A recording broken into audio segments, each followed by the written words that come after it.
Hey besties, happy Asian Pacific American Heritage Month. In honor of APAM, today we're gonna talk about my parents.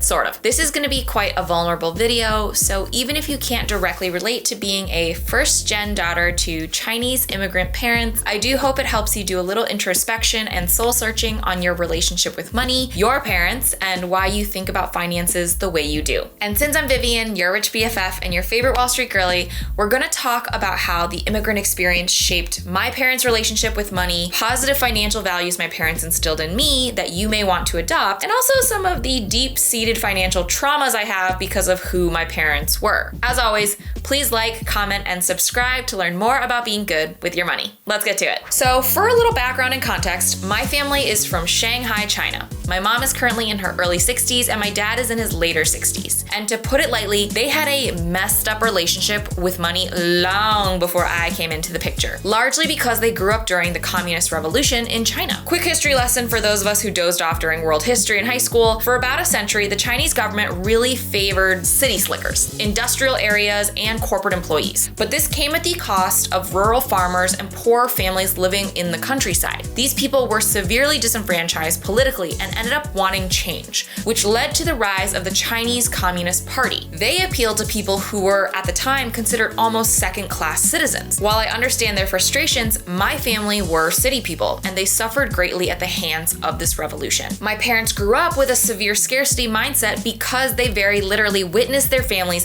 have everything stripped away essentially overnight. And once the Communist Party took over, they had to ration pretty much everything from food to clothes and shoes to household staples. No surprise, that creates a lot of scar tissue for them. As they get older into their college years, fortunately for me, they're big nerds and both pretty book smart. My dad becomes a doctor and my mom becomes a chemist. And for them, education is their ticket to financial success and freedom. My parents came over to the US on the J-1 visa because my dad was a foreign exchange student. And while my parents saw this as a big opportunity, I think that was an incredibly challenging experience too, because you're in a totally new country with very little money, no security, you barely speak the language, and I can only imagine how alone and scared they felt. Fast forward, the greatest thing ever happens.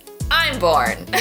Sort of, kidding, not really. But this isn't the happily ever after you're thinking it is. I actually get shipped back to China to live with my grandparents for 2 years while my parents get their financial footing. I didn't know it at the time, obviously, but my parents were really struggling. My dad found the language barrier almost impossible to overcome, so he actually pivoted careers out of medicine and went back to grad school to get a degree in computer science because he felt like it would be easier to have a job where everyone spoke the same language, which would be the programming language versus English. And throughout my childhood, my parents never really let me feel like we didn't have money, but I was also acutely aware that finances were a big concern for them. And there are probably 3 moments that stick out specifically in my mind. First and foremost, when I was a little kid growing up, my dad spent the weeks in New Jersey working and then would commute back home to Maryland on the weekends because it was the only place he could find a job. And we needed the money, so he had to take it. One of the scariest instances was when I found out years later that one evening when he was making the drive back home to us,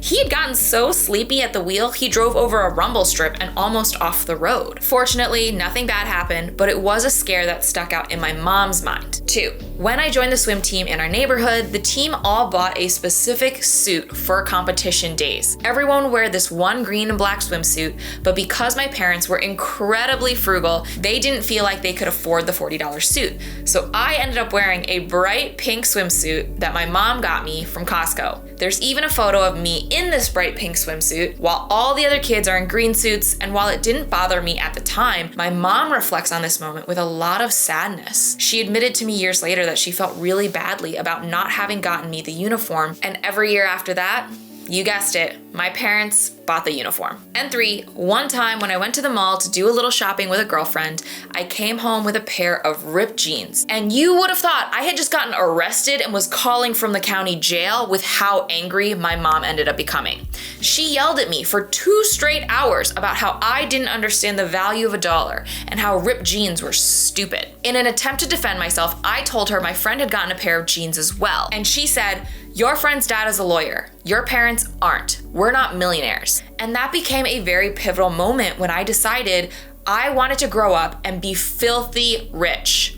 I wanted to never worry about money, and I wanted to buy all the ripped jeans money could buy. These are three obviously very poignant memories, but they all point back to one major thing I learned from my parents: frugality, saving, bargain hunting.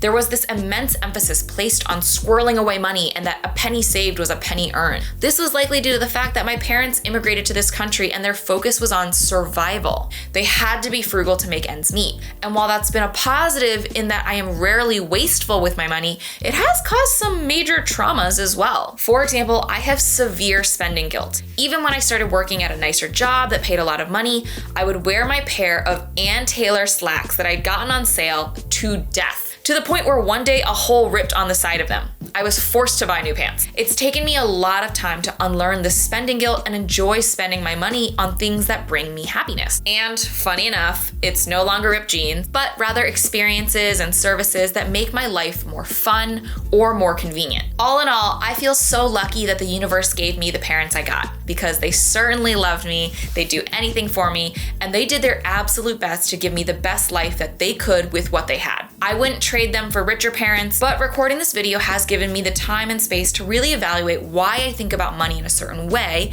And as we round out the episode, I hope that you're starting to think about your family and how that might subconsciously be affecting how you spend, save, and feel about money as an adult. This all being said, I think no matter how savvy your parents were or were not, the best thing we can do is to strive to do even better for our kids and our future generations if we choose to have them. I hope this time was helpful and thought-provoking, and as always, thank you for watching, and make sure to like and subscribe for more money and finance content. See you later, besties.